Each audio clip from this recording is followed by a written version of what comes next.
Good evening everyone. आज शाम को क्लास हम लोग पढ़ रहे हैं और एचटेट में एचएसएससी के सभी एग्ज़ाम्स में जिस भी स्टूडेंट को कोई भी एग्ज़ाम देना है हरियाणा से जुड़ा, उसमें आपका टॉपिक रहेगा। और क्योंकि 4-5 दिन बाद क्लास हो पा रही है, इसीलिए मैं दोबारा से एक बार मैप को निकाल के 2 मिनट मैप पे फिर से लगाते हैं। और जो मैं पढ़ा रही थी वो था ज़िलेवार परिचय। तो ज़िलेवार परिचय में हम लोग 8 ज़िले पढ़ चुके थे, 9वां ज़िला आज से हमें स्टार्ट करना है। पर उससे पहले एक बार दोबारा मैप पे पहुँचते हैं ताकि चीज़ें दोबारा से रिकॉल करना हमें आसान दिखे। ये हरियाणा का मैप है और हरियाणा के इस मैप में आप अच्छी तरह जानते हैं कि 22 ज़िले हैं हमारे। सबसे ऊपर से अगर हम स्टार्ट करें तो 4 ज़िले इकट्ठे एक मंडल में आते हैं। ये ग्रीन में पंचकुला, अंबाला, यमुनानगर, कुरुक्षेत्र। कुरुक्षेत्र के 2 पैरों की तरह हैं कैथल और करनाल। तो सबसे पहले ऊपर हमारा पंचकुला, सबसे नॉर्थ में अगर कहें, और सबसे अगर ईस्ट में कहें तो हमारा यमुनानगर पड़ेगा। यमुनानगर और पंचकुला के बीच में अंबाला, अंबाला के नीचे है कुरुक्षेत्र। कुरुक्षेत्र के 2 पैरों की तरह कैथल और करनाल। और फिर अगर इस तरफ पट्टी देख रहे हैं तो कैथल करनाल के साथ है पानीपत। ये दूसरा मंडल। एक मंडल इन चारों का, एक इन तीनों का। फिर इधर घूमते हैं सबसे बड़ा मंडल एरिया में, जिसमें आपका सबसे इधर सिरसा, जो एरिया में सबसे बड़ा है आपके राज्य में, जिसका एरिया है 4277 स्क्वायर किलोमीटर, वर्ग किलोमीटर 4277। इसके साथ सीमा लगती है इकलौते फतेहाबाद की, जो रेड कलर में आपको दिखाई दे रहा है।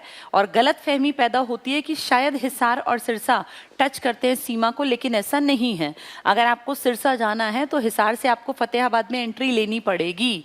सिरसा सबसे बड़ा है एरिया में। सिरसा और पंचकुला 2 इलाके ऐसे हैं जो सिर्फ एक एक जिले को टच करते हैं। बाकी सब 3, 4, 5 मैक्सिमम को टच करता है, जींद 7 को। लेकिन आपका पंचकुला सिर्फ अंबाला को टच करता है, ऐसे ही जैसे सिरसा सिर्फ फतेहाबाद को टच करता है। ठीक है, तो ये सिरसा, फतेहाबाद, हिसार, जींद, या पिंक सी पट्टी जो स्टार्ट हो रही है ब्लू तक, ये पूरी पट्टी ये सबसे बड़ी है एरिया में। तीसरा मंडल है हिसार मंडल। तो पहला मंडल हमारा अंबाला मंडल था जिसमें 4 थे। दूसरा मंडल हमारा करनाल मंडल था जिसमें सिर्फ 3 थे। इसके बाद तीसरा मंडल हिसार मंडल है जिसमें ये 4 हैं। इसके बाद चौथा मंडल है ये बीच का इलाका, ग्रीन, व्हाइट, रेड, ब्लू और ये काई जैसा रंग है। अब आपको स्क्रीन पे हो सकता है ये ग्रीन जैसा भी दिख रहा हो। ये 5 रोहतक बीचों बीच, रोहतक के इस तरफ सोनीपत, इस तरफ देखें तो भिवानी। भिवानी से ही काटकर अलग किया गया चरखी दादरी, और रोहतक के दक्षिण में है झज्जर। और झज्जर के बाद ये चौथी पट्टी पूरी हुई। इसके बाद अगली पट्टी गुड़गांव की है, एक साथ तीनों, गुड़गांव, रेवाड़ी, महेंद्रगढ़। उसके बाद नीचे की तरफ यहाँ फरीदाबाद, और नीचे मुड़े तो पलवल और नूह, ये इकट्ठी एक पट्टी। तो एक पट्टी में सबसे नीचे फरीदाबाद, पलवल, नूह, फिर 3 पट्टी में गुड़गांव, रेवाड़ी, महेंद्रगढ़, फिर 5 में रोहतक, इधर सोनीपत, इधर भिवानी, उसके नीचे चरखी दादरी, झज्जर, इधर सबसे बड़े में सिरसा, फतेहाबाद, हिसार, जींद, फिर इधर 3 में कैथल, करनाल, पानीपत। कैथल और करनाल 2 पैरों की तरह कुरुक्षेत्र के दिखते हैं। तो कुरुक्षेत्र ऊपर है, कैथल पंजाब साइड में, और करनाल फिर अपने यूपी साइड की बाउंड्री में। ठीक है, जींद हम जानते हैं इकलौता ऐसा जिला जिसकी सीमा 7 जिलों को टच करती है। 7 कैसे? रेड वाला फतेहाबाद, ब्लू वाला हिसार, इसके बाद रोहतक व्हाइट वाला, फिर सोनीपत, पानीपत, करनाल और कैथल। के कुरुक्षेत्र नहीं है, क्योंकि देखो कुरुक्षेत्र के पैरों की तरह जो हैं वो टच होते हैं जींद से। अगर आपको मैप क्लियर है ना तो बहुत सारे क्वेश्चंस आपके गलत नहीं होंगे, वरना हो सकता है बहुत सारे क्वेश्चंस आप गलत कर दो आते आते भी। अगर ये मैप क्लियर है तो आपका क्वेश्चन बच जाएगा गलत होने से। सीमा पर आधारित क्वेश्चन कई बार देखे जाते हैं। तो जींद को टच करने वाले 7 जिलों का फॉर्मूला HRSPKKF। हरियाणा का एसपी क्या क्या फेंकता है, हमने याद किया था ना HRSPKKF। तो HR का मतलब Hisar, R Rohtak, HRSP Sonipat, Panipat, KK Karnal, Kaithal, F Fatehabad. ये 7 जिले हैं जो हार्ट ऑफ हरियाणा जींद को टच करते हैं। फिर भी अगर पूछें कि हरियाणा में कौन सा जिला मध्य में स्थित हार्ट ऑफ हरियाणा है, तो आप देख पा रहे हैं मध्य में स्थित में रोहतक का नाम पूछना चाहते हैं। वो एक रोहतक आपका बाहर किसी को टच नहीं करता। ध्यान से देखो, पंचकुला आपका टच करता है इधर सीमा, यमुनानगर, अंबाला भी ऊपर टच है, कुरुक्षेत्र भी टच है ऊपर, कैथल भी, जींद भी, फतेहाबाद भी, सिरसा भी, यानी पंजाब की बाउंड्री लगती होगी। इधर ये राजस्थान की बाउंड्री से सिरसा टच है आपका, फतेहाबाद है, हिसार है, भिवानी है, महेंद्रगढ़ है, रेवाड़ी भी टच हो रहा है, नूह भी, पलवल भी, किसी ना किसी से। इधर यूपी, फरीदाबाद टच है, फिर ये आपका गुड़गांव जो है ये भी सीमा यहाँ टच करेगी नीचे की तरफ। फिर आपका जो झज्जर है ये भी दिल्ली को टच है, गुड़गांव भी दिल्ली को टच है, फरीदाबाद भी टच करता है दिल्ली को, सोनीपत भी टच करता है। पूरे मैप में 2 जिले देखो आप ध्यान से, एक तो रोहतक व्हाइट वाला जिसकी सीमा ना दिल्ली से लगती, क्योंकि देखो ध्यान से देखना इस मैप को, देखो अब सिर्फ रोहतक पे फोकस करना, सिर्फ रोहतक पे।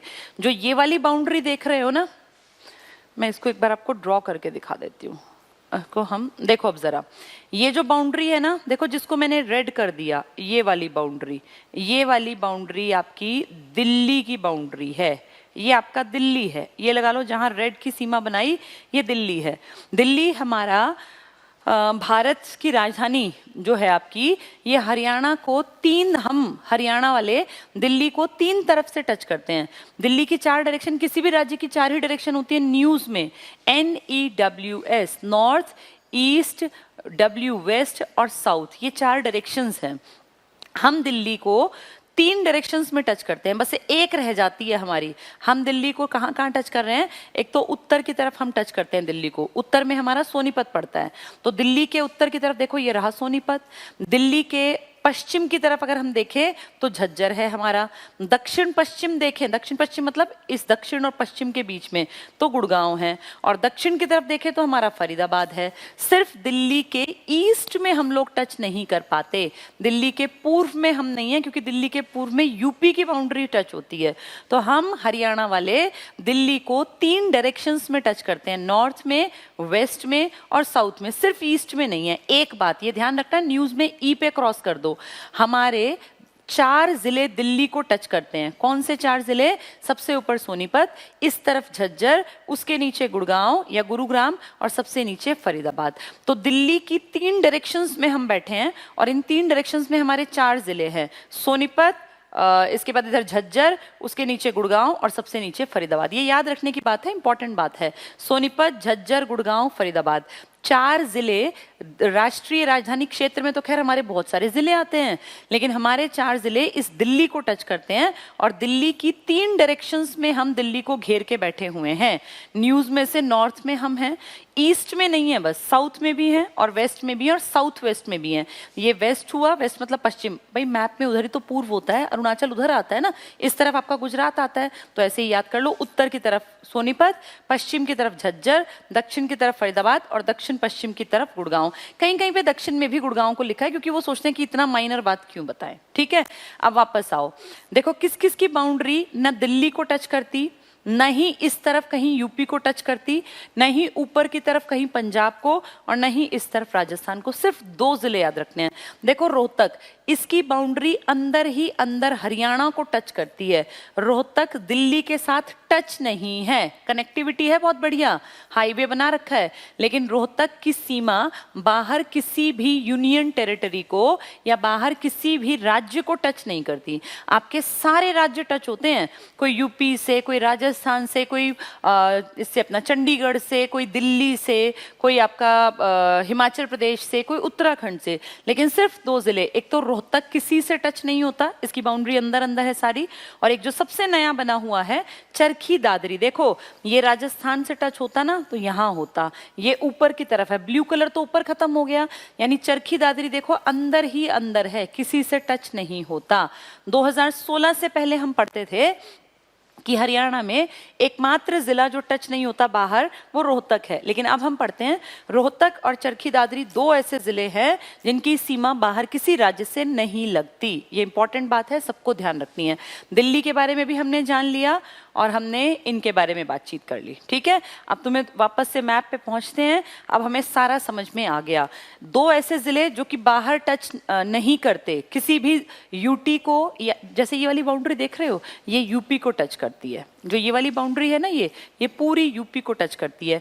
यहाँ ऊपर की तरफ हिमाचल प्रदेश है और बहुत थोड़ा सा यहाँ उत्तराखंड है, बहुत थोड़ा 11 किलोमीटर, इसलिए बहुत सारी किताबें उसको दिखाती नहीं है। वो हिमाचल प्रदेश से टच होते हैं ऊपर के 3, फिर ये थोड़ा सा उत्तराखंड से, ये पूरी पट्टी यूपी से टच है, आपकी पूरी की पूरी मेवात तक का इलाका जो छोटा सा है ना, वो यूपी से टच है पूरा। इधर अगर आप जाएंगे तो हम पंजाब से टच होते हैं, और अगर आप इस तरफ आते हैं तो ये पूरे का पूरा राजस्थान से टच है। तो हमें टच करती हैं जो हमारी बाउंड्री बाहर के राज्यों में, वो 5 राज्य हैं। लेकिन एचएसएससी का कोई भरोसा नहीं है, उन्होंने पिछली बार यूके को कंसीडर किया ही नहीं, तो उन्होंने 4 को टिक कर दिया। लेकिन फिर भी पढ़े लिखे आदमी से एक्सपेक्टेड है कि उसे सारी बातें पता हों, इसलिए बता रही हूँ। यमुनानगर की उत्तराखंड के साथ 11 किलोमीटर की बाउंड्री टच होती है, सीमा टच होती है। तो उस कायदे से देखें, अगर सही आंकड़ों के साथ जाएं तो हरियाणा के साथ लगने वाले राज्यों की सीमा 5 है। ये राज्यों की बात हो रही है, यूटी की बात नहीं हो रही। अगर यूटी को भी ऐड करोगे तो इसमें चंडीगढ़ और दिल्ली को भी ऐड कर लेना। उस कंडीशन में देखें तो हम 7 टोटल के साथ राज्य और यूटी के साथ सीमा बनाते हैं। नाम बहुत आसान है, ये पूरा पंजाब साइड, ये पूरा राजस्थान, ये पूरा यूपी, ऊपर हिमाचल प्रदेश, उत्तराखंड, 5 तो ये हुए। और ये आप दिल्ली देख ही रहे हैं, जो हमने अभी देखा था दिल्ली, और यहाँ ऊपर की तरफ पड़ जाता है चंडीगढ़। चंडीगढ़ को, आपकी राजधानी को, सिर्फ अकेला पंचकुला टच करता है, जबकि दिल्ली को आपके 4 जिले टच करते हैं। तो पंचकुला अकेला आपकी राजधानी को टच करता है, जबकि आपके 4 जिले देश की राजधानी को टच करते हैं। तो 4 जिले कौन कौन से? उत्तर में, दिल्ली के उत्तर में हमारा सोनीपत पड़ता है, दिल्ली के पश्चिम में हमारा झज्जर पड़ता है, दिल्ली के दक्षिण पश्चिम में हमारा गुड़गांव पड़ता है, और सबसे नीचे अगर जाएंगे तो फरीदाबाद। तो ये दिल्ली को हमने 4 जिलों ने घेर रखा है। दिल्ली के सिर्फ पूर्व में हम नहीं हैं, क्योंकि पूर्व में दिल्ली को यूपी का नोएडा टच करता है, लेकिन अपनी खुद की राजधानी को हमारा सिर्फ एक जिला टच करता है, और वो जिला हमारे पूरे जिलों में से भी बस एक ही को टच करता है। तो ऐसे 2 जिले हैं जो एक एक को टच करते हैं, पंचकुला और सिरसा। पूछें राष्ट्रीय राजधानी, ये देश की राजधानी को कितने जिले? तो 4 जिले। आपकी खुद की राजधानी को कितने जिले? तो 1 जिला। कितने जिले आपके कहीं कोई सीमा टच ही नहीं करते अपनी बाहर? तो 2 जिले। कौन कौन से? रोहतक और चरखी दादरी। ठीक है, ये सारा मैप हम लोगों की समझ में आ गया होगा, ऐसी उम्मीद की जा सकती है। चलिए पढ़ना स्टार्ट करते हैं। झज्जर तो हम पढ़ चुके थे, जितना मुझे याद है 8 पढ़ा दिए थे मैंने, आज 9वां स्टार्ट करना था। शहीदों का शहर झज्जर, ये हम पढ़ चुके थे। आज हमें जींद से पढ़ना स्टार्ट करना है, जींद से। जींद के बारे में क्या खास हमें पता है? जींद ये हरियाणा का एक ऐसा जिला है जो कि बहुत सारे तो यहाँ तीर्थ स्थल हैं। महाभारत काल में मैंने शायद जिक्र भी किया था, जो ये 5 पांडव है, अधर्म पर जब धर्म की विजय हुई तो पांडवों का सारा वंश तो लगभग वहीं खत्म हो गया था। भाई इनके ही तो रिश्तेदार थे, ताऊ चाचा और ये जितने भी रिलेटिव थे सब मारे गए, क्योंकि सबने एक दूसरे की मदद की। कुछ अधर्मियों के साथ खड़े हुए, कुछ धर्म वालों के साथ। नुकसान सारे खानदान का हुआ, क्योंकि बेसिकली एक ही परिवार के ये लोग थे।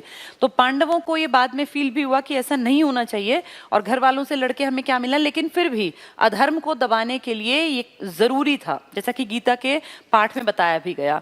अब ये पांडव जो है ना, अपने पूर्वज जो इनके ही हाथों जिनके प्राण जिन्होंने खो दिए, वो उस टाइम की जरूरत थी, तो उनके लिए इन लोगों ने एक तपस्या की थी, सोमवती अमावस्या का वेट किया था। ये जींद से जुड़ा बहुत इंपॉर्टेंट पॉइंट है, सोमवती अमावस्या।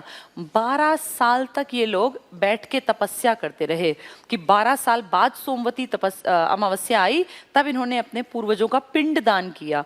और ये पिंड दान किया था हरियाणा के जींद के एक इलाके में, जिसका नाम है पांडु पिंडारा। नाम ही देखो, पांडु पिंडारा। और इसको कहते हैं हरियाणा का हरिद्वार।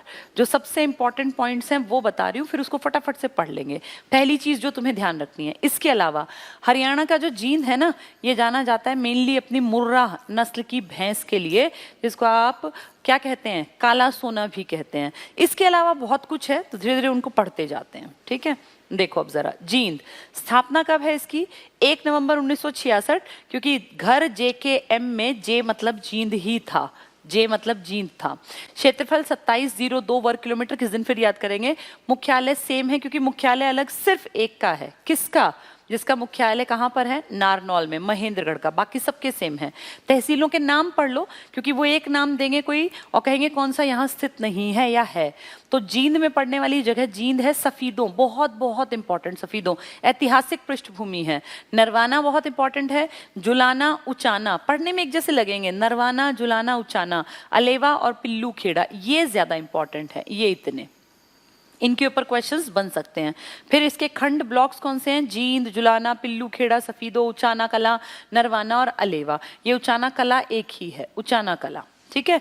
जनसंख्या इसकी 13 लाख प्लस है, तो 10 लाख से ऊपर है। तो 10 लाख से ऊपर आबादी अच्छी मानी जाती है, मतलब बड़ा शहर है। लिंगानुपात इसका लगभग हेर फेर में है। हरियाणा वाले 879 का 871 है। साक्षरता भी इसकी ठीक ठाक है, 71, क्योंकि हरियाणा की 75 है। जनघनत्व इसका थोड़ा सा कम है, क्योंकि हरियाणा का 573 है, इसका 494। जींद के पर्यटन स्थल, इसमें इंपॉर्टेंस है, इस पे क्वेश्चंस बनते हैं। तो जींद के पर्यटन स्थल कौन से हैं देख लें। बुलबुल है, बुलबुल घूमने फिरने की जगह। हरियल नरवाना में है। पांडु पिंडारा, जिसके ऊपर बहुत बार क्वेश्चन आता है, और ऐसी कहावत है कि यहीं पर 12 साल तक वो पांचों भाई बैठे रहे, अमावस्या की प्रतीक्षा करते रहे कि किस दिन सोमवती अमावस्या आएगी और हम अपने पितरों का पिंड दान करेंगे। जैसे श्राद्ध टाइप होते हैं ना, ऐसे उस टाइम में ये वेट करते रहे। तो इसलिए क्योंकि उन्होंने यहीं पे पिंड दान किया अपने पूर्वजों का, इसे कह देते हैं हरियाणा का हरिद्वार। क्योंकि हरिद्वार में बहुत सारे लोग, आपको पता है ना कि जब किसी की डेथ हो जाती है बड़े बूढ़े की, तो वहीं जाके फिर उनका अस्थि विसर्जन बहुत लोग करते हैं। बहुत लोग यमुना में करते हैं, अपनी अपनी मान्यताएं हैं, लेकिन जिस तरह हरिद्वार में मान्यता है, ऐसी पांडु पिंडारा में जींद में है। तो हरियाणा का हरिद्वार कहलाया। प्राची तीर्थ यहाँ बिल्कुल नहीं है, ये गलत छपा हुआ है किताब में। ये क्योंकि बुक में से उठाया था, बुक में कुछ गलतियां टाइपिस्ट कर देते हैं, ऐसा मान के चलो। वो लिखना था कुरुक्षेत्र में, लिख दिया यहाँ। बराह, ये हर्बल पार्क। जो इंपॉर्टेंट है वो बता रही हूँ मैं। भूतेश्वर मंदिर बहुत बहुत इंपॉर्टेंट, इसको छोड़ देना, प्राची इसमें नहीं है, ये कुरुक्षेत्र में है।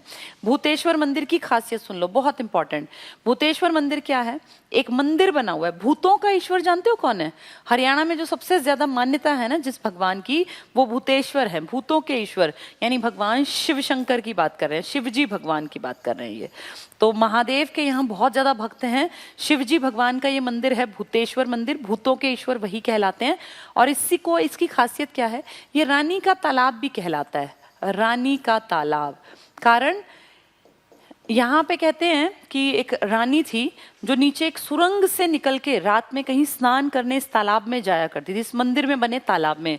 और इसकी खासियत क्या है इस मंदिर की, कि बीच में तो मंदिर बना हुआ है शिवजी का, और इसके चारों तरफ ऐसे, जैसे वो है ना अपना ये अमृतसर का गोल्डन टेम्पल, कि भाई पानी का चारों तरफ से भरा हुआ है, गोल्डन टेम्पल जैसा है अमृतसर का स्वर्ण मंदिर जिसको आप बोलते हो। तो स्वर्ण मंदिर में ऐसे ही तो है कि बीच में वो स्वर्ण मंदिर है और चारों तरफ वो पानी।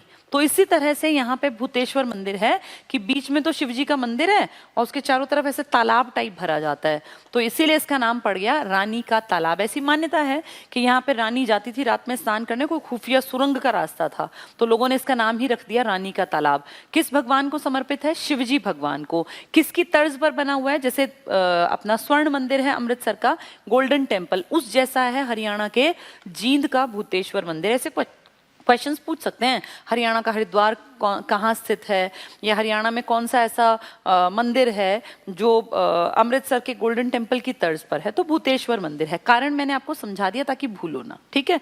जींद का संबंध महाभारत काल से तो ऑब्वियसली होगा, पांडु पिंडारा महाभारत का ही तो है, तभी तो 12 साल रुके थे यहाँ पर। जींद को हरियाणा का हृदय भी कहते हैं। हरियाणा का हृदय जींद कहलाता है क्योंकि एक लॉजिक था कि भैया ये बीच में स्थित है। लेकिन अगर पूछें कि हरियाणा के मैप के बिल्कुल बीच में हरियाणा का हृदय, तो वो इशारा कर रहे हैं आपके रोहतक की तरफ। वैसे पहली प्रायोरिटी पे इसके साथ जाना, किसके साथ? जींद के साथ। मुर्रा इन्होंने दिया नहीं, मुर्रा एक बहुत बड़ा पॉइंट था। कैथल की बात कर लेते हैं। कैथल, कैथल कहाँ पड़ेगा? के ऊपर कौन सा के है? कुरुक्षेत्र। उसके नीचे जो पंजाब साइड है वहां कैथल, और जो यूपी साइड है वहां करनाल। तो कैथल करनाल इकट्ठे एक पट्टी में ही तो हैं। इस कैथल की खासियत क्या है? के की खासियत, एक तो यहाँ चावल बहुत ज्यादा होता है पूरी इस पट्टी में, कैथल में। ये हनुमान जी की कहते हैं जन्मस्थली है। भगवान हनुमान जो है ना, महावीर हनुमान, इनकी जन्मस्थली है। और क्योंकि इनकी माँ थी अंजनी, अंजनी पुत्र कहते हैं ना हनुमान को, तो अंजनी का टीला मिलेगा यहाँ आपको, अंजनी का टीला, माता अंजनी, हनुमान जी की जो मदर कहलाती है, माता अंजनी का टीला हनुमान जी की क्योंकि जन्मस्थली है। और हनुमान जी जो है कपी, कपी मतलब बंदर के लिए यूज करते हैं, बंदरों के भगवान थे वो, तो इसको लोग कपी स्थल भी कह देते हैं, या कपी स्थली भी इसी का नाम है, किसका, कैथल का। तो कैथल की इंपॉर्टेंस पौराणिक और ऐतिहासिक कारणों से है, तो इसमें पढ़ लेते हैं। कब बना ये, 1 नवंबर 1989, क्योंकि कृपा हुई थी, KRPY, कृपा हुई तब ये बना। 1 नवंबर 1989 को 7 जिले बने थे, ये 4 जिले बने थे जिनमें से एक ये था। किससे अलग किया, कुरुक्षेत्र से अलग करके नया जिला बनाया गया। तो कुरुक्षेत्र से अलग हुआ, के नीचे ही है ये पैरों की तरह। क्षेत्रफल 2317 वर्ग किलोमीटर, इसका हेडक्वार्टर सेम है। तहसीलों मतलब नाम समझ में आ जाए, याद रखना कि भाई कोई पूछे तुमसे नरवाना कहाँ, तो हमें याद हो सफीदो, नरवाना, उचाना, ये सब कहाँ थे, ये सब थे जींद में। ऐसे ही इसमें पढ़ लेते हैं। तो कैथल, गुहला, चीका, कलायत और पुंडरी। कोई पूछ लेगा कलायत कहाँ पड़ेगा, तो कैथल में। पुंडरी भी, गुहला, चीका, कैथल, पुंडरी, कलायत, राजौद, सीवन और ढांड। तो ये इस तरह के क्वेश्चंस आ जाते हैं। वो पूछेंगे पुंडरी निम्न में से किस जिले में स्थित है, या 4 नाम देंगे और कहेंगे इनमें से कौन सा कैथल में स्थित नहीं है। तो आपको याद रखना, पढ़ोगे तो याद होगा, रटने से नहीं। भाई गुहला चीका है, राजौद है, कलायत है, पुंडरी है, ये सब कैथल के हैं। जनसंख्या देखो 10 लाख प्लस है, तो अभी हम देख रहे हैं 10 लाख से ऊपर जनसंख्या मतलब अच्छी पॉपुलेशन। लिंगानुपात इनका हरियाणा के हेरफेर का है, वो 879, ये 881। साक्षरता इनकी थोड़ी सी कम है क्योंकि हरियाणा की साक्षरता 75% है। जनघनत्व इनका हरियाणा को देखें तो थोड़ा कम है क्योंकि हरियाणा का 573, इनका 464 है। पुराणों के अनुसार, पुराण यानी आपकी ऐतिहासिक जो जिनमें आपके देश के वंशों के बारे में है, कैथल की स्थापना युधिष्ठिर ने की थी। अब देखो ऐसा पुराणों में लिखा है कि जो कैथल है आपका, इसकी स्थापना किसने की थी, युधिष्ठिर ने। इस तरह के क्वेश्चंस पूछ लेते हैं। कैथल की स्थापना ये पुराण कहती हैं कि इसकी स्थापना पांडवों के सबसे बड़े भाई ने की थी। कैथल को हनुमान जी का जन्म स्थल, तो जन्म स्थान किसका, हनुमान जी का, तो कपिस्थली इसलिए कहलाया भी माना जाता है, इसलिए स्थान का प्राचीन नाम कपि स्थल था। कपि मतलब क्या होता है, बंदर, और ये बंदरों में सबसे बड़े भगवान के रूप में है, तो इसलिए कपि स्थल है। यहीं पे अंजनी का टीला मिलेगा आपको। ये सब चीजें समझ के पढ़ोगे तो बहुत आसान है, वरना बड़ा दिमाग में ये खिचड़ी पक जाती है, याद नहीं आते। कैथल के पर्यटक स्थल ये भी इंपॉर्टेंट है। गुरुद्वारा नीम साहिब, इस नीम साहिब के भी बहुत बड़ी पुरानी ऐतिहासिक कहानियां हैं। जब गुरुद्वारे पढ़ाऊंगी तो डिटेल में बात करेंगे, आप सिर्फ एक आइडिया दे देती हूँ। यहाँ पे एक सिख गुरु ठहरे थे और उन्होंने, एक बहुत बीमार था एक आदमी, बहुत ज्यादा बीमार, तो उस बीमार आदमी को एक नीम के पेड़ के नीचे वो बैठे हुए थे, तो उसने बताया जी मैं ऐसे बहुत लंबे टाइम से बीमार हूँ, मैं बहुत परेशान हूँ। तो उन्होंने नीम के पेड़ पे से वो टहनी तोड़ी, उसके पत्ते जो है वो ऐसे कूट दिए, और आप जानते हैं नीम में मेडिसिनल प्रॉपर्टी होती है, वो उसको दे दिए, 2-4 बार दिए तो उसको आराम पड़ गया। पेट की बीमारी थी, वो नीम के पत्ते खाए उसने, या चबा के, या जो भी उसने उबाल के पिया होगा, तो उससे उसका पेट ठीक हो गया। तब से फिर उसने वो किया कि भाई मैं यहाँ पे गुरुद्वारा बनवाऊंगा। जैसे गुरुजी तो चले गए, भाई 10 ही तो गुरु हैं फेमस, उनके बाद यहाँ पे गुरुद्वारा बना, तो नाम क्या रख दिया, गुरुद्वारा नीम साहिब, गुरुद्वारा नीम साहिब। नवग्रह कुंड आप अच्छी तरह जानते हैं, आज साइंटिफिकली प्रूवन सिर्फ 8 ग्रह रह गए, लेकिन प्राचीन ऐतिहासिक पौराणिक कथाओं में हमें नवग्रह की समझ थी। उन नवग्रहों के ऊपर, नवग्रह ये आपके जो है ना, मार्स, जुपिटर, अर्थ, सैटर्न, यूरेनस, ये सारे, इनके ऊपर वहां पर कुंड बनाए गए। कुंड मतलब छोटे तालाब। तो नवग्रह, 9 ग्रहों के लिए वहां 9 तरह के तालाब खोदे गए। भाई एक ये बृहस्पति का, ये शनि का, ये शुक्र का, ये ग्रहों के नाम है ना आपके, तो वहां पे कुंड खोले, छोटे छोटे तालाब खोदे गए, तो नवग्रह कुंड। और इस नवग्रह कुंड की इंपॉर्टेंस ये है कि इसी के कारण कैथल को हरियाणा की काशी भी कहा जाता है। हरियाणा की काशी या छोटी काशी, अगर भारत की पूछेंगे तो वो भिवानी में जाएगा, लेकिन नवग्रह कुंड की काशी अगर कहे, जहां 9 ग्रह के नाम पे एक एक कुंड या तालाब खोदा गया, तो वो आपके कैथल में। मेला पुंडरीक का यहाँ पे भरता है। और रजिया सुल्तान, ये रजिया सुल्तान आपको अगर याद हो तो ये पहली और आखिरी मुस्लिम महिला शासिका थी। ये 1236 में इसने दिल्ली की गद्दी अपने पिताजी के मरने के बाद संभाली, और महज 4 साल में इसका मर्डर कर दिया इसके खुद के रिश्तेदारों ने, कहीं कहीं लिखा है इसके भाई बंधु, कहीं कहते हैं डाकू थे, भेष बदल रखा था, भगवान जाने। तो ये रजिया सुल्तान का मकबरा, अगर मैं तुम्हें असलियत बताऊं ना तो ये वास्तव में तो दिल्ली में है। आप इसको सर्च करोगे ना डिटेल तो दिल्ली में है, लेकिन वो बहुत निग्लेक्टेड है। दिल्ली में ऐसे उसके आसपास बिल्कुल उसके सामने ही घर, आगे पीछे घर बने हुए हैं, उसकी इंपॉर्टेंस नहीं है। हरियाणा के पेपर में आएगा तो आपको टिक करना है, हरियाणा में रजिया सुल्तान का मकबरा हमारे कैथल में है। दिल्ली वाली बात भूल जाना, वो हरियाणा पूछे तो याद रखना, अगर हरियाणा दे ही ना तब फिर आपको ओरिजिनल बात बताओ कि दिल्ली में है। तो रजिया सुल्तान का मकबरा हमारे हरियाणा के कहाँ है? कैथल में। अंजनी का टीला, माता अंजनी किसकी माँ? हनुमान जी, कपिस्थली इसीलिए था ये। ईंटों की बावड़ी यहाँ, कलाम की मजार यहाँ, नवग्रह कुंड आदि। नवग्रह मैंने आपको एक्सप्लेन पहले ही कर दिया, ठीक है। तो ये सब चीजें किसके साथ टिक करनी है? कैथल के साथ। कैथल को गुरुद्वारों का शहर भी कहा जाता है, देखो ये पेपर में आ जाएगा। शहीदों का शहर झज्जर, अमर शहीदों का गांव तिगांव, कहाँ था वो? फरीदाबाद में, बल्लभगढ़ के पास। ऐसे ही गुरुद्वारों का शहर पूछेंगे तो कैथल टिक करना। हनुमान जी की जन्मस्थली कहें तो कैथल टिक करना। किसने बसाया पुराणों के अनुसार? तो युधिष्ठिर ने। माता अंजनी का टीला पूछें तो कैथल टिक करना। कलायत कहाँ पड़ेगा? राजौद कहाँ पड़ेगा? ढांड कहाँ पड़ेगा? तो ये टिक कर देना, ठीक है। तो ये बहुत इंपॉर्टेंट है, गुरुद्वारों का शहर। कैथल की प्रमुख नदियां घग्गर, मारकंडा, सरस्वती नदी आदि। तो थोड़ा थोड़ा हिस्सा कैथल में से इसका देखा जाता है, ठीक है।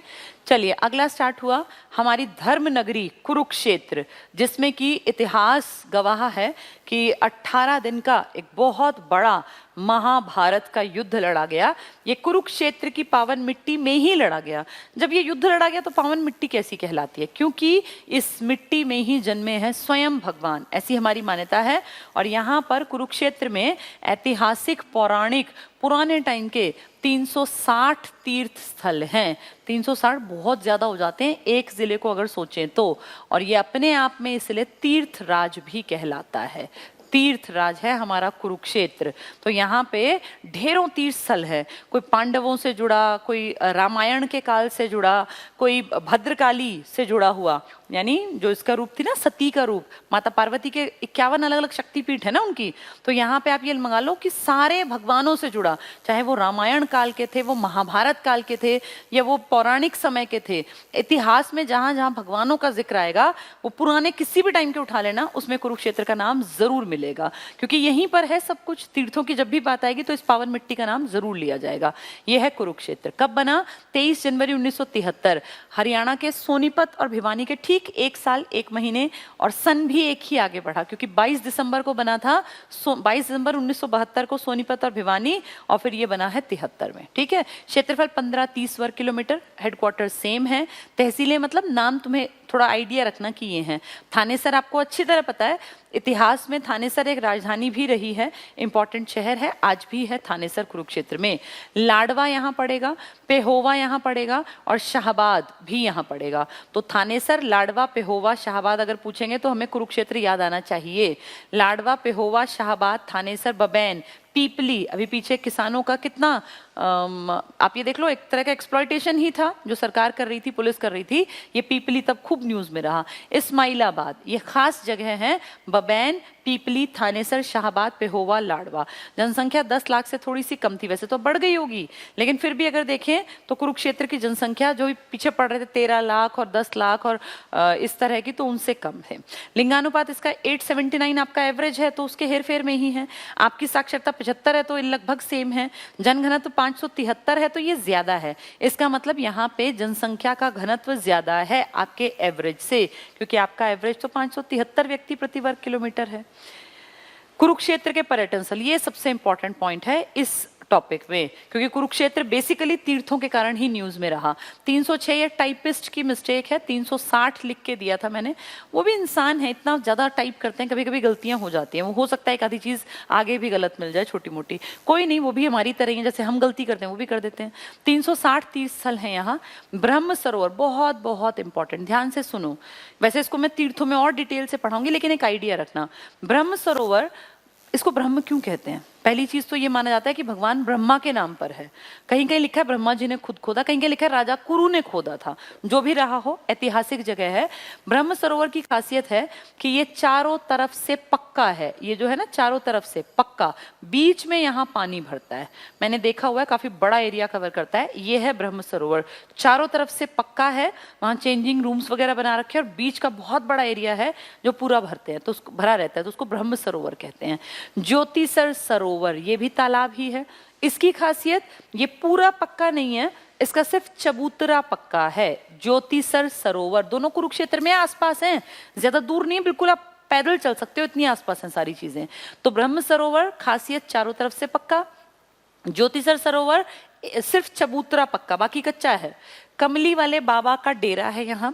ये पेपर में आया था वाल्मीकि आश्रम। वैसे तो आप कहोगे हमारे जिले में भी है, ये हर जिले में है वाल्मीकि आश्रम, लेकिन फेमस वाल्मीकि आश्रम पूछेंगे तो वो आपको तीर्थ नगरी वाला टिक करना है, क्योंकि सोनीपत में भी है वाल्मीकि आश्रम, लेकिन पेपर में सोनीपत का नहीं आएगा। जब भी कोई इस तरह का तीर्थ स्थल आए ना, जो इस तरह का नाम हो वाल्मीकि वाला, तो सिर्फ एक चीज दिमाग में रखना कि ये किसकी बात कर रहे हैं, तीर्थराज की। कमलनाथ तीर्थ है यहाँ। नरकातारी या नरकतारी, नरक से जुड़ा हुआ, नरकातारी या नरकतारी कमोदा वन हुआ करते थे, इतिहास की किताबों में ऐसा लिखा है। पेहोवा पड़ेगा यहाँ। महाकाली का मंदिर है, तो ढेरों चीजें हैं यहाँ। थानेश्वर महादेव मंदिर वेरी वेरी इंपॉर्टेंट, ये भी यहीं पर है। इसी को थानेश्वर महादेव मंदिर कहते हैं, स्थानेश्वर महादेव मंदिर कहते हैं, और इसी का नाम है थानेसर महादेव मंदिर। कपाल मोचन बहुत बहुत इंपॉर्टेंट, इसका एक नाम है सोमसर, इसको ध्यान से सुनना। इसी का नाम है सोमसर मोचन और इसी का नाम है गोपाल मोचन, सब इसी के नाम है। पेपर में कोई सा भी आ जाएगा।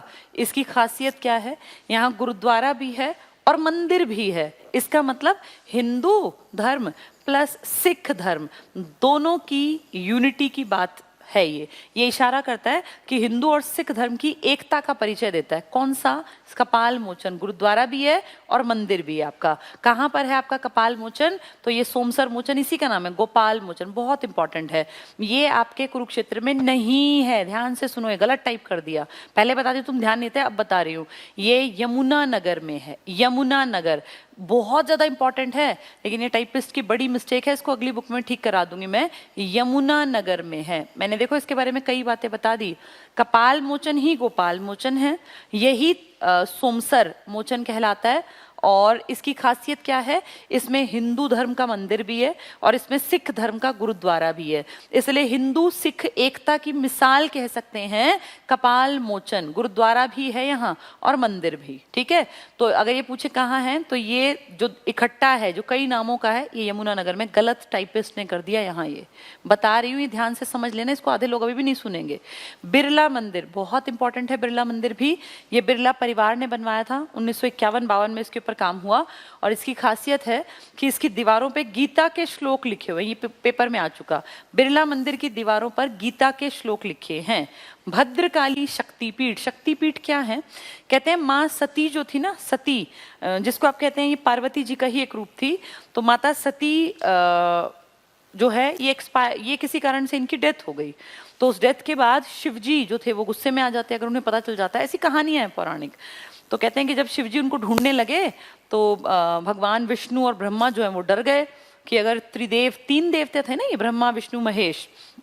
तो विष्णु ने कहा कि अगर शिवजी को पता चला कि इस तरह से भाई पार्वती जो है वो नहीं रही या सती हो गई, वो अब वो नहीं है, तो वो तो गुस्से में आ जाएंगे और फिर इस तरह से प्रलय आ जाएगी और धरती नष्ट हो जाएगी और समूल सब चीजें खत्म हो जाएंगी। तो उन्होंने क्या किया, उन्होंने कहा उनको ना इनकी लाश नहीं मिलनी चाहिए। ऐसी कहावतें हैं, मुझे लगता नहीं हुआ होगा, लेकिन ऐसी कहावतें हैं कि ऐसे उन्होंने किया कि उनके शरीर को जो है ना वो अलग अलग हिस्से जो हैं वो अलग अलग दिशाओं में जो है वो डाल दिए। तो वहां पे कहीं उनका टखना गिर गया पैर का, कहीं उनकी कोहनी गिर गई, कहीं उनका जो हाथ गिर गया। तो 51 जगह ऐसी बन गई जहां माँ पार्वती, या आप उसको सती कह लीजिए या उसको भद्रकाली कह लीजिए, बहुत सारे नाम हैं उनके।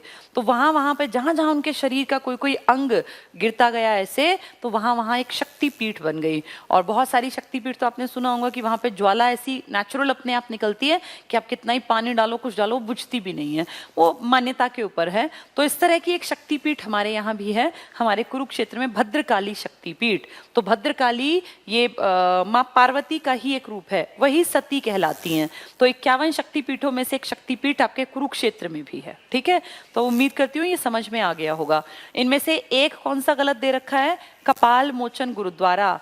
ये कपाल मोचन गुरुद्वारा ही सोमसर मोचन है, यही गोपाल मोचन है। ये हिंदू प्लस सिख यूनिटी का प्रतीक है, क्योंकि कपाल मोचन गुरुद्वारा भी है, कपाल मोचन मंदिर भी है, यानी हिंदुओं का भी और सिखों का भी। ये आपके कुरुक्षेत्र में नहीं है, फिर कहाँ है? कुरुक्षेत्र के ऊपर जो पड़ता है ना, यमुनानगर, वहां पर। माइक में कुछ दिक्कत है भाई, माइक में कुछ दिक्कत है, 1 मिनट में इसको ठीक करते हैं।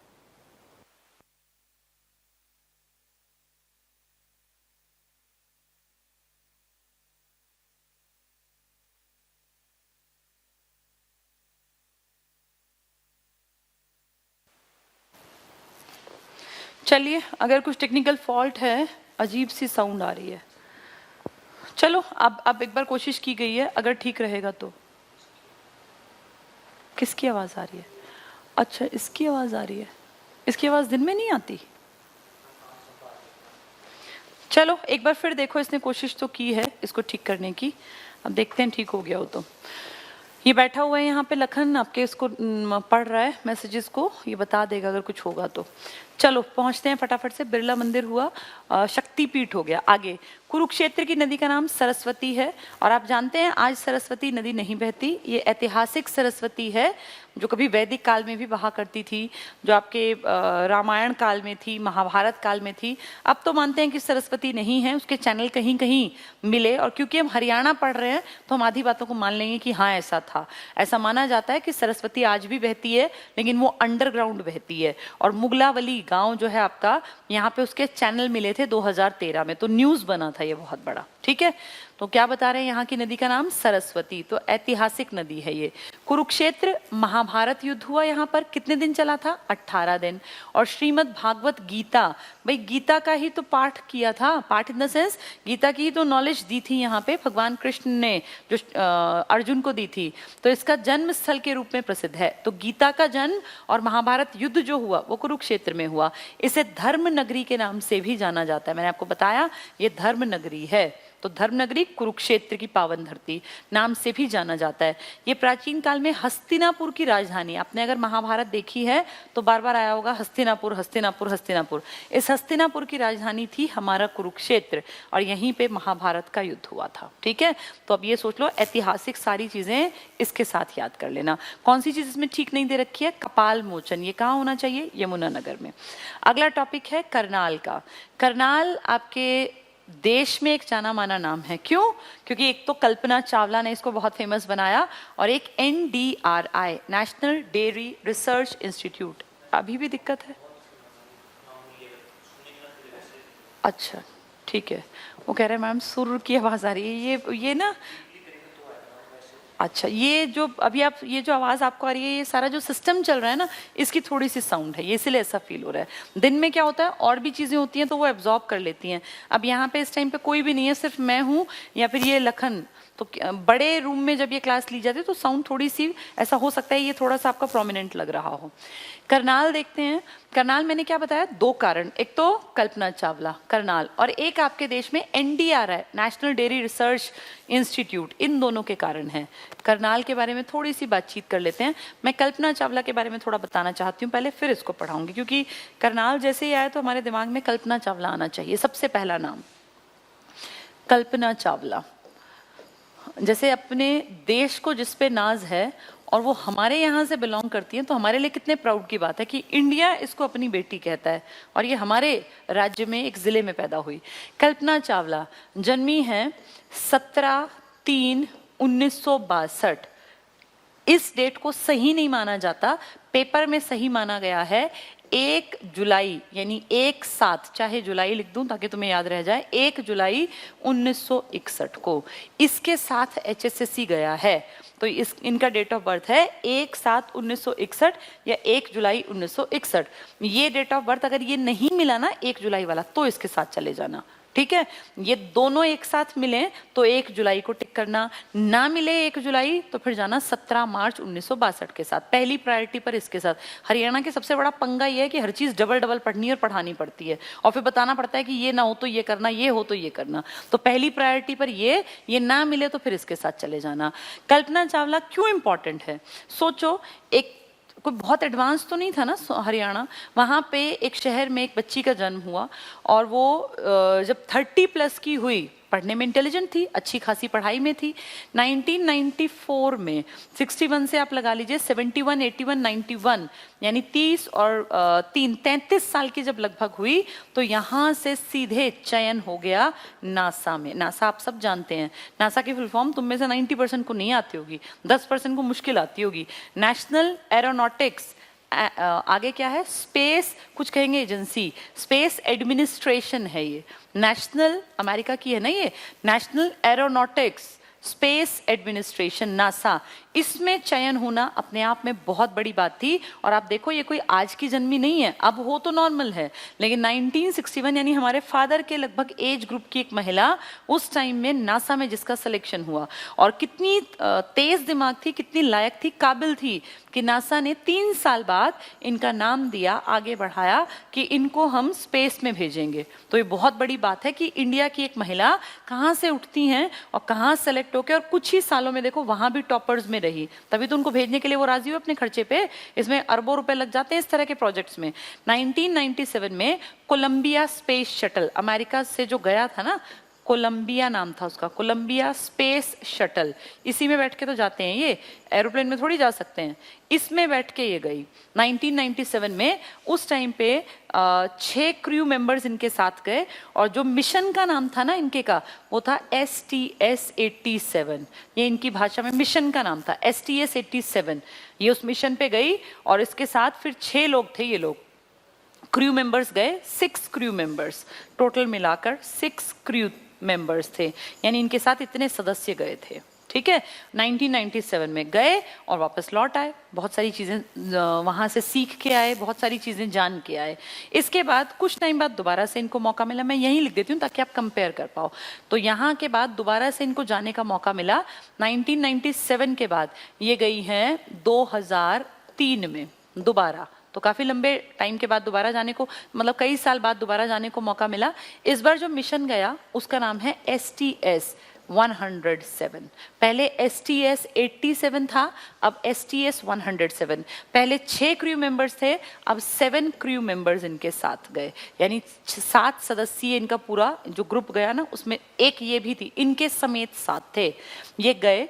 टोटल इन दोनों अभियानों को अगर आप मिलाओगे तो ये कुल मिलाकर कल्पना चावला 31 दिन 14 घंटे 14 आवर्स और 54 मिनट तक रही हैं स्पेस में, यानी लगभग 32 दिन, 31 दिन 14 घंटे और 54 मिनट तक इन्होंने स्पेस में जो है वो ज्ञान हासिल किया या स्पेस में रहने का इनको मौका मिला। तो इंडिया के लिए बहुत बड़ी बात है, एक अचीवमेंट है हमारे लिए कि हमारे राज्य को बिलोंग करने वाली एक लड़की कहाँ देखो नासा में सेलेक्ट हुई। पहले वहाँ जाना ही कितना मुश्किल है और फिर वहाँ टॉपर्स में आके सेलेक्ट होना, अगर सिर्फ 6 चुने जा रहे हैं और हमारी कल्पना चावला उनमें से एक है, तो ये हमारे लिए प्राउड की बात है। आज वो जिंदा नहीं है, लेकिन ये सुन के, जैसे तुम्हारा मुझे नहीं पता, लेकिन मुझे तो बहुत खुशी होती है कि कोई लड़की यहाँ से टॉप 6 में चुनी गई, यहाँ को बिलोंग करने वाली एक लड़की नासा में जाके इतना बड़ा उसने नाम कमाया। और फिर अगर एक ही बार भेजते तो भी सोचो कितनी लायक थी कि दोबारा चुनी गई STS-107 में, इस बार 7 क्रू मेंबर्स के साथ। लेकिन बदकिस्मती कि वापसी में आते वक्त इस सेकंड अभियान से धरती को जब टच करता वो स्पेस शटल इनका कोलंबिया, उससे पहले ठीक 16 मिनट कुछ सेकंड पहले उसमें आग लग गई। आग तो हमेशा लगती है जब वापस आते हैं और जब बाहर जाते हैं, लेकिन इसको ऐसे बनाया जाता है, ऐसे डिजाइन किया जाता है स्पेस शटल को कि जिस पार्ट में आग लगती है ना फ्रिक्शन के कारण, वो एकदम से टूट के कट के उनसे अलग हो जाता है। लेकिन ये बदकिस्मती कह लो पूरी धरती की कि वो जो पार्ट जिसमें आग लगी वो टेक्निकल फॉल्ट के चलते जिस स्पेस शटल से अलग होना था वो अलग नहीं हो पाया, और वो आग फैलते फैलते एक बहुत बड़े ब्लास्ट के साथ सब कुछ खत्म हो गया। ये धरती पर आने से ठीक 16 मिनट पहले की घटना है, और वो मनहूस दिन जिस दिन ये सब हुआ वो दिन था 1/2 2003 यानी 1 फरवरी 2003 को ये घटना घटी और इस घटना ने सबको अंदर तक बहुत दुखी किया, क्योंकि वो जानकारी जो वो जुटा के ला रहे थे वो तो थी ही कीमती, लेकिन वो दिमाग कितने कीमती थे जो 7 लोग यहाँ से सीख कर आए थे। क्योंकि ऐसे दिमाग कभी कभी सदियों में एक आधी बार जन्म लेते हैं, इतने तेज दिमाग लोग। तो दुख इस बात का नहीं कि वो जानकारी तो फिर आ जाएगी, लेकिन वो इतने तेज दिमाग लोग कहाँ से वापस, एक तेज दिमाग इंसान का जाना धरती के पूरे देश की दुनिया मानवता का बड़ा नुकसान होता है। तो 1, 2, 3 यानी 1 फरवरी 2003 वो मनहूस दिन था जिस दिन ये लड़की इस धरती पे से अलविदा कह गई। तो ये इनकी हिस्ट्री है जो हमारे काम की है एग्जाम के पॉइंट ऑफ व्यू से। STS 87, STS 107, पहले 6 क्रू मेंबर फिर 7 क्रू मेंबर। 1994 में चयन हुआ नासा में, 97 में 3 ही साल बाद चली गई थी ये स्पेस शटल, नाम क्या था, कोलंबिया स्पेस शटल। जन्मी कब है, 1 जुलाई 1961, नहीं मिला तो 17 मार्च 1962 को। कितने मिनट कितने दिन रहकर आई, 31 दिन 14 घंटे 54 मिनट, यानी लगभग 32 दिन भी याद करोगे कोई दिक्कत नहीं है, ठीक है। इतने दिन इन्होंने, कल्पना चावला ने यहाँ काटे। तो हमारे लिए प्राउड की बात है कि ये कहाँ जन्मी थी, हमारे करनाल में। ये एक तो ये पॉइंट इंपॉर्टेंट है, बहुत ज़्यादा इंपॉर्टेंट। और दूसरा पॉइंट है हमारा NDRI का, national dairy research institute. Dairy मतलब ये दूध वाला, तो नेशनल डेयरी रिसर्च इंस्टीट्यूट आज जिसको आप कहते हैं करनाल में है, ये हमेशा से करनाल में नहीं था, ये तो अंग्रेजों के टाइम बन गया था, लेकिन तब ये बनाया गया था बंगलुरु में, ठीक है। अब ये 1955 में आज़ादी के बाद आपके करनाल में शिफ्ट हुआ और आज तक करनाल में आप जब GT रोड पे अगर कभी गए हैं NH 44 पे तो बिल्कुल आपको दिखेगा ऑन रोड करनाल में है, बड़ा सा बोर्ड लगा है NDRI का, बहुत ग्रीन लश ग्रीन एरिया है, वो है नेशनल डेयरी रिसर्च इंस्टीट्यूट। तो करनाल में कब शिफ्ट हुआ, 1955 में। पहले कहाँ बना था, बंगलुरु में। किसी दिन इसको भी डिटेल से पढ़ेंगे, आज तो सिर्फ एक इंट्रोडक्शन है ना, क्योंकि जिलेवार परिचय पढ़ रहे हैं। जिस दिन NDRI को पढ़ेंगे एजेंसीज में तब इसके और डिटेल की बात करेंगे, ठीक है। चलिए अब वापस आते हैं। एक यहाँ पे एक और खासियत भी है, यहाँ लिबर्टी के जूतों का बहुत बड़ा कारखाना है, बिल्कुल ऑन रोड। जब आप अंबाला की तरफ जाते हैं ना तो बीच में आपको मिलेगा। करनाल स्थापना वर्ष है 1 नवंबर 66, क्योंकि घर JK के मतलब करनाल था। 25-20 वर्ग किलोमीटर, मुख्यालय इसका करनाल ही है। नीलोखेड़ी को काट देना, ये उन्होंने टाइपिंग में डबल करते टाइम लिख दिया, अदरवाइज नीलोखेड़ी नहीं आएगा, ठीक है। तो मुख्यालय इसका करनाल है, ये नीलोखेड़ी को हटा देना, ये नहीं है, ये वाला गलत है, नीलोखेड़ी। तहसील करनाल, असंध, नीलोखेड़ी, घरौंडा, इंद्री। अब ये नाम पता हो, हमें पता हो कि गुहला चीका कहाँ है, कलायत कहाँ है, ढांड कहाँ है, ये याद रखने हैं आपको। राजौद कहाँ है, करनाल, असंध पूछें तो करनाल में, नीलोखेड़ी भी करनाल में, घरौंडा भी, इंद्री भी। खंड इसके ब्लॉक इंद्री, करनाल, नीलोखेड़ी, चिड़ावा, घरौंडा और असंध। तो ये ऐसे नहीं कि आपको लाइन याद करनी, लाइन नहीं याद करनी, लेकिन पूछ लेंगे इंद्री निम्न में से किस जिले का हिस्सा है, तो हमें पता हो कि इंद्री करनाल में है। पूछ लेंगे घरौंडा कहाँ है, कहीं पूछ लेंगे कलायत कहाँ पड़ता है, कहीं पूछ लेंगे इंद्री कहाँ है। तो कुछ भी पूछें तो हमें एक आइडिया रहे कि ठीक है ये हिस्से वहां होंगे। जनसंख्या देखो 15 लाख, इसका मतलब बहुत बढ़िया आबादी रहती है यहाँ पर, 15 लाख। लिंगानुपात 879 है ना, तो उससे ऊंचा है, बहुत अच्छी बात है। साक्षरता भी यहाँ बढ़िया है, क्योंकि एवरेज हमारी 75, उसी के हेरफेर में। जनघनत्व भी लगभग हेरफेर थोड़ा सा ही फालतू है, 573 का आपका 597, तो आइडिया रखना कि भाई हेरफेर से में है। करनाल के पर्यटन स्थल कर्ण झील है यहाँ। कुछ लोग कहते हैं कि कर्ण झील जो है, कर्ण जो कुंती पुत्र कर्ण था ना, सूर्य पुत्र कर्ण था, वो कुंती ने जिनका त्याग कर दिया था और इसलिए फिर वो राजा के बेटे नहीं कहला पाए थे, उन्होंने ये झील जो है उनके नाम पर है, उन्होंने कहते हैं खोदी थी, ऐसा इतिहास में है। तो कर्ण झील की खासियत क्या है, यहाँ पे कहते हैं खुद वो रोज आते थे सुबह स्नान करने, और उनकी एक खासियत थी, दानवीर कर्ण है वो, नाम सुना होगा आपने दानवीर। कहते हैं स्नान करने के बाद उनको जो मिलता उसको वो अपना बहुत सारा, जितना उनके पास जो कुछ था उसका एक बड़ा हिस्सा दान करते, रोज दान करते थे वो।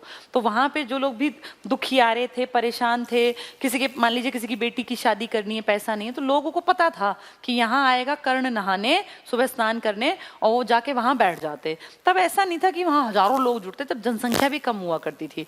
तो मान लीजिए रोज 10 आदमी 5 आदमी पहुंचते, तो जैसे ही वो स्नान करके और सूर्य की और नदी की उपासना करके निकलते, तो जो जो रास्ते में आता, जो मांगता वो दान करते। तभी लोगों ने इनका नाम दानवीर कर्ण रखा हुआ था। तो कर्ण कहाँ मिलेगा आपको, कर्ण झील करनाल में। अब भी यहाँ लोग जो है बोटिंग करने जाते हैं। ओएसिस पड़ता है आपका उचाना में, पुंडा पुल मजार, ये पुंडा पुल गलत लिखा हुआ है, ये पक्का पुल मजार है। थोड़ी सी ये टाइपिस्ट की मिस्टेक है, मैं आपको समझा देती हूँ। ये पक्का पुल मजार है, पुंडा पुल लिखा है ना, इसको आप पक्का पुल कर लेना, पक्का पुल मजार, ठीक है। तो पक्का पुल मजार है आपकी, पुंडा पुल मजार नहीं है, ये गलत है, लिखने की थोड़ी सी गड़बड़ है। ये पुंडा पुल को ठीक कर लेना, ये वाला पुंडा पुल, ये पक्का पुल मजार है। यहाँ देवी मंदिर है, कर्ण तालाब है, कर्ण झील कर्ण तालाब एक ही चीज है। यमुना जिले के पूर्वी भाग में यमुना नदी बहती है। ये यमुना जिला लिख दिया इन्होंने, इसको नदी लिखना चाहिए था। यमुना नदी है, यहाँ देख लो, जिले के पूर्वी भाग में यमुना नदी बहती है। इस शहर को महाभारत के राजा कर्ण द्वारा बसाया गया, तभी करनाल पड़ा, कर्ण के कारण। करनाल में चावल उत्पादन अधिक होने के कारण, ये काम का पॉइंट है हमारे, चावल का उत्पादन के में है, लेकिन फेमस अगर कहें चावल का कटोरा, ये धान का कटोरा, तो करनाल आएगा, धान का कटोरा, ठीक है। राष्ट्रीय नेशनल दुग्ध डेयरी अनुसंधान रिसर्च इंस्टीट्यूट संस्थान NDRI, पहले बंगलुरु में था 1923 में, 55 में यहाँ आया। कहाँ है आज NDRI? आपके करनाल में। करनाल जिले में निर्मित लिबर्टी जूते, आपके यहाँ दो इंपॉर्टेंट बहुत बड़े जूते के ब्रांड हैं, एक लिबर्टी है हरियाणा में और एक आपका बाटा है। बाटा है आपके फरीदाबाद में और लिबर्टी है आपके करनाल में। ये इंपॉर्टेंट है, दोनों एग्जाम में बहुत बार पूछे गए। तो लिबर्टी जूता अगर पूछे तो आप GT रोड पे अगर कभी गए हैं आगे तो आपने देखा होगा, बिल्कुल ऑन रोड, अगर आप आगे जा रहे हैं ना, करनाल से आगे मान लीजिए आप पंचकुला की तरफ जा रहे हैं, तो जाते वक्त राइट हैंड साइड में पड़ेगा। तो ये लिबर्टी जूतों का विदेशों में भी निर्यात, पूछेंगे तो करनाल। अंतरिक्ष वैज्ञानिक कल्पना चावला का जन्म 1961 से 2003, अगर पूछे जन्म तो 1 जुलाई 61 का है और एक्सपायर हुई है 1-2-3 को, यानी 1 फरवरी 2003 को। कितने दिन स्पेस में रही? 31 दिन 14 घंटे 54 मिनट, ना याद रहे 31 दिन 32 याद कर लेना। इसी नगर में हुआ। हरियाणा के करनाल जिले में मेडिकल यूनिवर्सिटी का नामकरण कल्पना चावला के नाम से किया जा रहा है। तो कल्पना चावला क्योंकि बहुत बड़ी हस्ती हैं, इसलिए इनके नाम पर मेडिकल, अब तो बहुत अच्छी सुविधाएं दे रहा है, बहुत बढ़िया चल रहा है ये जो ये हॉस्पिटल है यहाँ पर, ये इसकी खासियत थी। टाइम हो गया, ठीक है भाई, वो मुझे बता रहे हैं टाइम हो गया। तो महेंद्रगढ़, बस ये लास्ट फटाफट से करा देती हूँ। महेंद्रगढ़ जब भी आएगा तो हरियाणा की मिट्टी वैसे तो बहुत उपजाऊ है, लेकिन हमारा महेंद्रगढ़ उपजाऊ क्षमता के कारण फेमस नहीं है, बल्कि अपनी खनन क्षमता के कारण फेमस है। यहाँ पे बहुत ज्यादा खनन का मतलब मिनरल्स है, ज्यादा का मतलब ये मत समझना कि बिहार की तरह, लेकिन ये मिनरल्स हरियाणा के हिसाब से ज्यादा हैं। जितने मिनरल्स मिलेंगे मैक्सिमम वो आपको महेंद्रगढ़ में मिलेंगे, एक पॉइंट। दूसरा पॉइंट, ये इकलौता है जिसका हेडक्वार्टर इसके नाम वाली जगह नहीं है। महेंद्रगढ़ का हेडक्वार्टर महेंद्रगढ़ में नहीं है, नारनौल में है। 2 पॉइंट्स इंपॉर्टेंट। तीसरा पॉइंट, यहाँ एक तो बाजरा, जो सर्दियों की मेन खाद्यान्न में रहेगा, बाजरा नंबर 1 सबसे ज्यादा। और एक बाजरे की रोटी किसके साथ खाते हैं? सरसों के साग के साथ। तो सरसों और बाजरे में नंबर 1 है आपका महेंद्रगढ़, ठीक है। कहते हैं महेंद्रगढ़ को पहले कोई कनौडिया, ये ब्राह्मणों की कोई जाति थी, कनौडिया, डबल मात्रा भी लिखी है, कहीं कहीं सिंगल भी, या कानौड़ भी लिखा है, कानौड़ ब्राह्मण। कहते हैं ब्राह्मणों की कोई जाति थी, इन्होंने बसाया था। जैसे युधिष्ठिर ने बसाया था ना वो शहर, ऐसे ही कानौडिया या कानौड़ ब्राह्मणों ने बसाया था ये शहर, इसलिए इसका पहला नाम था कानौड़ नगर, ऐसा भी लिखा मिल जाएगा आपको। तो महेंद्रगढ़ का पुराना नाम क्या था? इस जिले का कानौड़ नाम था, कानौड़ ब्राह्मणों की जाति थी। तो बाजरे सरसों में फर्स्ट नंबर इस ब्राह्मण जाति ने बसाया। हेडक्वार्टर अलग है, मिनरल्स या खनन में नंबर 1 है महेंद्रगढ़, ठीक है। चलिए, ये इसके इंपॉर्टेंट पॉइंट्स है, फटाफट से पढ़ लेते हैं। महेंद्रगढ़, स्थापना वर्ष 1 नवंबर 66, क्योंकि घर JKM, M मतलब महेंद्रगढ़। क्षेत्रफल 1899 वर्ग किलोमीटर। मुख्यालय देखो, इकलौता है जिसके मुख्यालय में उसका ऊपर वाला नाम नहीं लिखा, ऊपर महेंद्रगढ़, यहाँ नारनौल, इकलौता, नहीं तो सब में डिफरेंस है। तहसीलें मतलब ये नाम याद रखना कि ये एरिया है। महेंद्रगढ़, नारनौल हेडक्वार्टर। अटेली कनीना मस्जिद भी है यहाँ। नांगल चौधरी, तो ये याद रखना, नांगल चौधरी कनीना अटेली नाम आएंगे तो ये महेंद्रगढ़ में है। फिर अटेली, नांगल चौधरी कनीना, महेंद्रगढ़, नारनौल हेडक्वार्टर। सतनाली छोटा शहर है, निजामपुर और सिहमा। तो मेन अगर देखें ना तो ये 4-5 हैं जो बार बार आ रहे हैं। जनसंख्या 10 लाख से कम, लिंगानुपात इनका ठीक ठाक, मतलब एवरेज से थोड़ा सा ऊंचा। साक्षरता इनकी अच्छी ठीक ठाक है। जनघनत्व इनका एवरेज के थोड़ा कम है। महेंद्रगढ़ में घूमने फिरने की जगह क्या है? जल महल। शाह कुली खान ने बनवाया था जल महल। शाह कुली खान, पेपर में आ जाते हैं ये, बहुत बार पूछे गए क्वेश्चन। शाह कुली खान, भूल जाओगे इसको। जब मैंने याद किया था, क्योंकि पहले हमें भी कभी बचपन में सुना नहीं, बाद में पढ़ा, तो इसको मैंने तो याद कर लिया था कि जल को ढो दिया कुली ने। भाई जल ढो ढो के ले आया कुली, और एक महल, भाई जल के चारों तरफ एक बना हुआ है, तो जल ढो ढो के लाने का काम किया कुली ने। कुली पता है ना, जो ट्रेन और इन सब में सामान उठाते हैं, तो वो कुली। जल महल शाह कुली खान ने। माधोगढ़ का किला बहुत फेमस है यहाँ। मोरनी की पहाड़ियाँ बिल्कुल नहीं है यहाँ, कहाँ से मोरनी आएगी? ये टाइपिस्ट की फिर गलती है। यहाँ पहाड़ी लिखनी थी ढोसी वाली, यहाँ पहाड़ी लिखनी थी अरावली वाली, लेकिन वो गलत कर दिया। मोरनी की पहाड़ियाँ ये नहीं है, ये तो पंचकुला में है। यहाँ आपका आएगा ढोसी। ढोसी कहीं नीचे दिया होगा, इसलिए ये यहाँ पे दोबारा, ठीक है। महेंद्रगढ़ में या ढोसी की जगह ज्यादा अच्छा रहेगा, आप अरावली के रेंज, क्योंकि कई पहाड़ियां हैं। बीरबल, ये वही बीरबल है जो अकबर बीरबल वाला था। बीरबल का छत्ता, कहते हैं बीरबल जो है ना, इनका जन्म पूरा देश नहीं मानता, पूरा देश कहता है यूपी में हुआ, लेकिन हम हरियाणा वाले कहते हैं बीरबल हमारे यहाँ जन्मे थे। तो ठीक है भाई, हरियाणा जीके में कहा गया तो मान लेना कि बीरबल हरियाणा में जन्मे थे, और बीरबल बहुत ज्यादा घूमने जाते थे महेंद्रगढ़ में, तो इसीलिए वहां पे एक जगह का नाम पड़ गया बीरबल का छत्ता, ज्यादा घूमते थे यहाँ। इसी को कहते हैं राय मुकुंद दास का छत्ता। बीरबल के छत्ते का नाम क्या है? राय मुकुंद दास। ऐसा क्यों? क्योंकि इसने बनवाया था। तो राय मुकुंद दास का छत्ता ही बीरबल का छत्ता है। बीरबल जन्मे तो हैं आपके यमुनानगर में, ऐसा माना जाता है, लेकिन वो घूमते फिरते ज्यादा थे इस साउथ की तरफ, तो महेंद्रगढ़ की तरफ, इसलिए बीरबल का छत्ता, राय मुकुंद दास का छत्ता दक्षिण में है। चार गुंबद नहीं है, ये चोर गुंबद है। चोर गुंबद, ये जमाल खान नाम के आदमी ने बनवाई थी। चोर गुंबद, नाम देखो, चोर गुंबद, तो जमाल खान। इब्राहिम खान का मकबरा, ये इब्राहिम खान कौन है? शेरशाह सूरी का नाम सुना होगा ना, जिसने जीटी रोड बनवाई थी। शेरशाह सूरी, जिसका मकबरा सासाराम बिहार में, उसके दादा है ये इब्राहिम खान, शेरशाह सूरी के दादा, जिन्होंने दिल्ली सल्तनत पर राज किया था। इनफैक्ट भारत के एक हिस्से पर राज किया था शेरशाह सूरी ने 1540 से 45 तक। तो उसके दादा थे इब्राहिम खान। अपने दादा का मकबरा जो बनवाया उन्होंने, कहाँ बनवाया? हरियाणा में। भाई दिल्ली से लगता इलाका था, और कहाँ? महेंद्रगढ़ में। इसके अलावा चामुंडा देवी का मंदिर है। चामुंडा देवी, ये एक छोटा मोटे कोई लोकल राजा थे, नूनकरण, छोटे एरिया में नूनकरण, इसने बनवाया था। तो चौधरी नूनकरण, राजा नूनकरण, कई नाम हैं इनके। इन्होंने चामुंडा देवी का मंदिर बनवाया साउथ में, हरियाणा में, महेंद्रगढ़ में। माधोगढ़ का किला देखो ऊपर भी था। तो इब्राहिम खान किसके दादा? शेरशाह सूरी के। इनका मकबरा कहाँ? महेंद्रगढ़ में। चोर गुंबद महेंद्रगढ़ में। बीरबल का छत्ता कहाँ? जहाँ बीरबल ज्यादा जाते थे। जन्मे थे यमुनानगर में, घूमते थे महेंद्रगढ़ में, ठीक है। जल महल, जल ढोया ना कुली ने, तो शाह कुली खान ने बनवाया। ये जो ये है बीरबल का छत्ता, ये किसने बनवाया? राय मुकुंद दास ने, इसलिए इसका ये नाम भी है। नूनकरण नाम के चौधरी जो बड़े आदमी थे। चामुंडा देवी का मंदिर। इस जिले की प्रमुख नदी है दोहान या दोहन, साउथ की नदी, पानी नहीं है इसमें। कनौड़िया ब्राह्मण, ये रहा। कनौड़िया ही कानौड़ है, कानौड़ कनौड़िया एक ही हैं। आबाद किए जाने के कारण महेंद्रगढ़ पहले कानौड़ के नाम से जाना जाता है। पेपर में आ चुका। कानौड़ हमारे किस जिले का पुराना नाम है?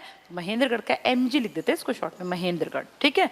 नारनौल, नारनौल जो इसका हेडक्वार्टर है। महर्षि च्यवन, अब सर्दियों में खूब ऐड आएंगे च्यवन प्राश के। ये च्यवन हमारे हरियाणा से जुड़ा आदमी है, एक ऋषि थे, और मानते हैं कि इन्होंने 7000 साल तक तपस्या की। मुझे पता है सुन के लगेगा कि मजाक है, लेकिन वैदिक काल में कहते हैं कि सच में लोग इतना इतना जीते थे। और च्यवन ऋषि ने 7000 साल पे एक पहाड़ी पे बैठे रहे और तपस्या करते रहे। जिस पहाड़ी पे बैठ के 7000 साल इन्होंने तपस्या की, वो ढोसी की पहाड़ी है आपके साउथ में, यानी महेंद्रगढ़ में। ढोसी की पहाड़ी, तो ढोसी की पहाड़ी पे एक ऋषि मुनि 7000 साल बैठ के तपस्या करते रहे, और 7000 की कड़ी तपस्या के बाद उन्होंने ये प्राश बनाया था, जिसका नाम भी क्या पड़ गया? च्यवन प्राश। तो च्यवन ऋषि ने च्यवन प्राश बनाया था। वो पत्तियां वत्तियां फूल वूल तोड़ के उनसे ये कि भाई इसको खाओ तो आयु बढ़ेगी। अभी भी आप देखो ऐड यही दिखाते हैं ना कि च्यवन प्राश खाओगे, तो देखो हमेशा बुढ़े बुढ़े लोगों को ऐड में लेते हैं, बच्चों को, कि खाने से इसको जो है आप दीर्घायु रहोगे। तो ये च्यवन इस कारण है, तपोस्थली भूमि मानी जाती है। तो कहाँ है ये? ढोसी। ढोसी मैंने बताया ना, मोरनी गलत छाप दिया, वहां ढोसी लिखना था, वो वही है। अरावली का रीजन है ये, ठीक है। तो ये है हमारा महेंद्रगढ़, इसका हेडक्वार्टर अलग है। बस लास्ट है ये जिला हरियाणा के सरसों उत्पादन में पहला स्थान रखता है और बाजरे में भी। खनिज मिनरल्स के दृष्टिकोण से महेंद्रगढ़ का महत्वपूर्ण स्थान है। यहाँ स्लेट पत्थर है। हरियाणा में स्लेट पत्थर मेनली रेवाड़ी और इस गुड़गांव की बेल्ट और फरीदाबाद की बेल्ट में ही है मेन पत्थर। अगर सबसे मेन कहेंगे तो रेवाड़ी और महेंद्रगढ़ में। स्लेट पत्थर की प्रचुरता के कारण, प्रचुरता मतलब बल्क में, देश विदेश तक स्लेट की आपूर्ति करते हैं। स्लेट आपने बचपन में थी ना वो जिसपे लिखते थे काला सा पत्थर, वो स्लेट पत्थर। तो कहाँ है वो? हमारे हरियाणा के दक्षिण में मिलता है। खनिजों में नंबर 1 कौन है? महेंद्रगढ़। हेडक्वार्टर किसका अलग है? महेंद्रगढ़ का। च्यवन ऋषि ने कहाँ बैठ के तपस्या की? ढोसी पे। तो आज हम लोगों ने 9 से लेके 13 तक के पढ़ लिए। ठीक है, चलो आज इतना ही पढ़ते हैं। इनको तैयार कर लेना, धीरे धीरे करके ना एग्जाम सीधे आए मिलेंगे। और मैं बहुत सारी चीजें मिक्स करके बताती जा रही हूँ।